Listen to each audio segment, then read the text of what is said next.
এক্ষুনি dress change করে আসছি।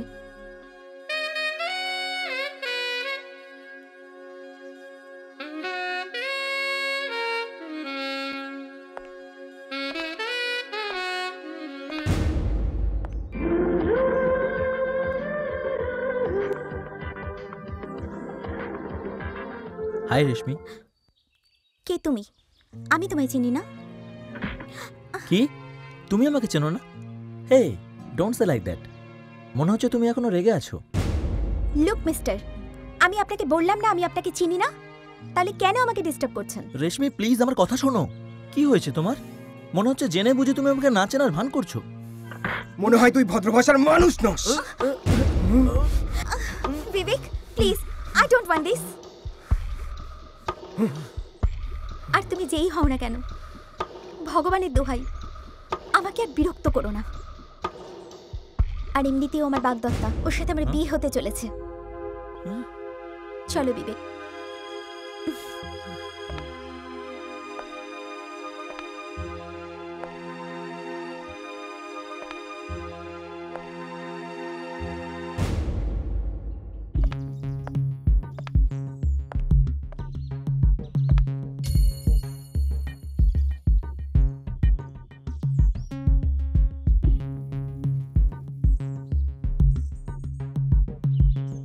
আমি জানি এই মুহূর্তে তোমার মনে প্রচণ্ড ঝড় বয়ে চলেছে।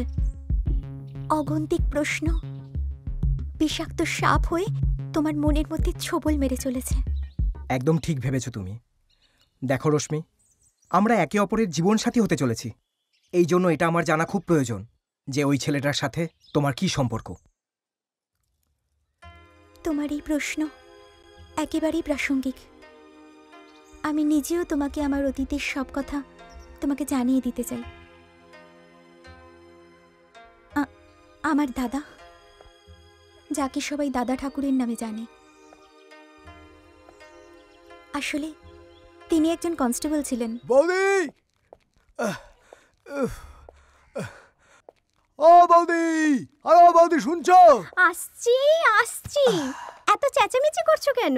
এই দেখো, তুমি যা যা বলেছিলে আমি সব নিয়ে চলে এসেছি। এই জিনিসটা মিলিয়ে নাও। চেক করে নেব। আমি ভালোভাবেই জানি তুমি যা নিয়ে এসছো একদম ঠিক নিয়ে এসছো। ও তো হতেই হবে। গুড মর্নিং দেবরাজ দাদা। আরে গুড মর্নিং স্যার। আর এগুলো কি এনেছো দাদা? তোমার মধ্যে আত্মসম্মান বলে কিছু আছে কি? তার মানে? মানেটা এই, তুমি তো একজন সরকারি কর্মচারী, আর তুমি আমাদের বাড়ির বাজার করছো, সেটা ঠিক না। শুনলে বৌদি, এনার বাড়ি, তার মানে এই বাড়িটা আমার নয়। কে বলে এটা তোমার বাড়ি নয়? আরে বাবা, আমি তো তোমাকে আমাদের পরিবারের একজন মনে করি। শুনলে কি বললো? বৌদির এই কথার কোনো উত্তর আছে তোমার কাছে? আরে হামেলদার যদি নিজের ঘরেরই কাজ করে তো এতে খারাপ কোথায়? বুঝতে পেরেছো? তোমাদেরকে কেউ কথায় হারাতে পারবে না। আচ্ছা বৌদি, আমি আসি। হ্যালো, আপনি কে বলছেন?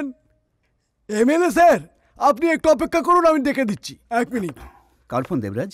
স্যার, এমএলএ স্যারের ফোন। হ্যালো, নমস্কার এমএলএ স্যার, নমস্কার।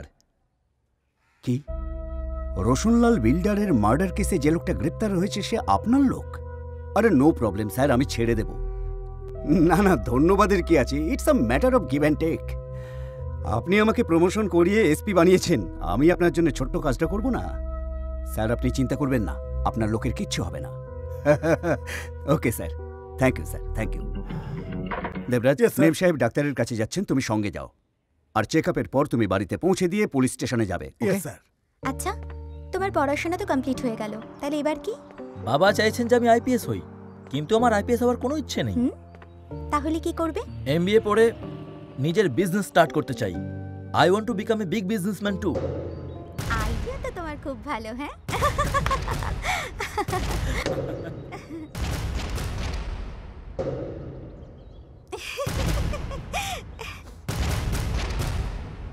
চলো।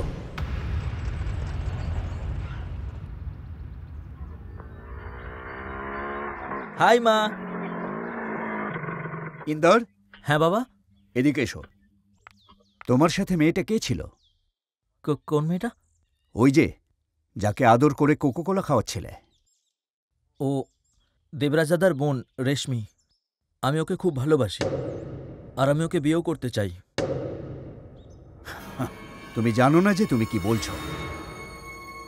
বিয়ে বা বৈবাহিক সম্পর্ক সমগোত্রীয় মানুষদের মধ্যেই হয়। আর দেবরাজ একটা সামান্য হাবিলদার। ওর বোন কোনো মতেই আমাদের পরিবারের বউ হতে পারে না। কেন হতে পারবে না? ওরা আমাদের মতো বড়লোক নয় বলে? কিন্তু এই ধারণা তোমার ভুল বাবা। ভালোবাসাকে কখনো টাকা পয়সা দিয়ে বিচার করা যায় না। আর একটা কথা তুমি শুনে রাখো, যারা ভালোবাসতে জানে তারা সমস্ত রকম বাধা অতিক্রম করতে জানে। আমি রেশমিকে সত্যিকারের ভালোবাসি আর ওর সাথে সারা জীবন থাকার সিদ্ধান্ত নিয়েছি। Shut up! বন্ধ করো বাজে কথা। ত্রিকাল চৌধুরী থাকতে এই পরিবারে কারোর কোনো সিদ্ধান্ত নেওয়ার অধিকার নেই। একটা কথা তুমি পরিষ্কার শুনে রাখো, মান সম্মান আর সুনামের জন্য ত্রিকাল চৌধুরী সবকিছু করতে পারে। আর যদি তুমি তোমার জেদ নিয়েই থাকো তাহলে ত্রিকাল তোমার রোশনির জন্য কাল হয়ে উঠবে। তোমার তো ক্ষতি করতে পারবো না, কারণ তুমি আমার ছেলে, আমার রক্ত। নিজের ছেলেকে বিপথগামী হওয়া থেকে আটকাতে দেবরাজের বোনকে খুন করতেও আমি পিছপা হব না। মেরে ফেলবো আমি ওকে।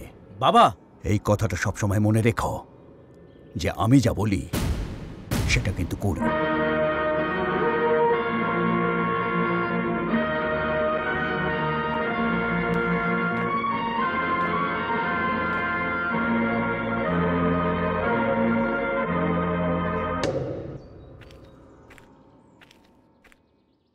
কি ভাবছিস বাবা? বাবা, তোর বাবা খুবই জেদি প্রকৃতির মানুষ। যদি তুই রোশনির জীবন চাস তাহলে ওকে ভুলে যা বাবা, ভুলে যা। মা তুমিও? বাবা, আমি তোর ভালোবাসার শত্রু নই, কিন্তু আমি জানি তোর বাবা যা বলেন সেটা করেই ছাড়েন। ওনার কথা এতটাই দৃঢ় যে হিমালয়ের মতো অটল থাকেন বাবা। সে কখনো ভেঙেও যায় না, বদলায়ও না।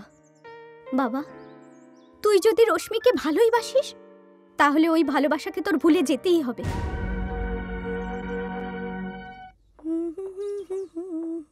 কি ভাবছো ইন্দর? তুমি আমাকে এখানে ডেকেছো কেন? চুপ কেন? কিছু বলছো না কেন? কিছুই বুঝতে পারছি না কিভাবে শুরু করব, কিন্তু সত্যিটা আমি তোমায় বলতে পারবো না। দেখো, ভনিতা করো না, পরিষ্কার বলো কি হয়েছে। এটাই যে আমি তোমায় ভালোবাসি না। কি কি বললে? তুমি আমাকে ভালোবাসো না? হ্যাঁ হ্যাঁ রেশমি, আমার মনের মধ্যে তোমার জন্য কোনো জায়গা নেই।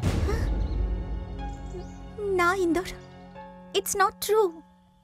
তুমি কি মজা করছো? নিজেকে নিজের সত্যের আয়নার সামনে দাঁড় করিয়ে দেখো রেশমি, আমার সামনে তোমার ক্ষমতা, তোমার যোগ্যতা কতটুকু। তুমি একজন সাধারণ হাবিলদারের বোন মাত্র, আর আমি আমার কোটিপতি বাবার একমাত্র ছেলে। তোমার সঙ্গে আমার কোনো মিল নেই। তাহলে ওইসব ভালোবাসার কথা, একসাথে জীবন কাটানোর অঙ্গীকার সব মিথ্যে ছিল, সব নাটক ছিল। তাছাড়া আর কি? দেখতে গেলে সারা জীবনটাই একটা নাটক। আসলে আমি নিজেকে নিজে পরীক্ষা করছিলাম। আমি দেখতে চাইছিলাম একটা সুন্দরী মহিলাকে আমার ভালোবাসায় পাগল করানোর আমার মধ্যে গাছ আছে না নেই। এটা তুমি ঠিক করলে না ইন্দর। আমার মন কোনো খেলনা ছিল না যে তার সঙ্গে তুমি খেলে আর ভেঙে ফেললে। কথায় বলে, ভাঙা মোড়ের কান্না আকাশের বুক চিরে ভগবানের কাছে গিয়ে পৌঁছায়। কিন্তু আমি তো তোমাকে অভিশাপও দিতে পারবো না, কারণ আমি তোমাকে ভালোবাসি। কিন্তু একটা কথা মনে রেখো ইন্দর, যে ভালোবাসাকে আজকে তুমি অবহেলা করলে, একদিন তুমি এই ভালোবাসার জন্য কাঁদবে।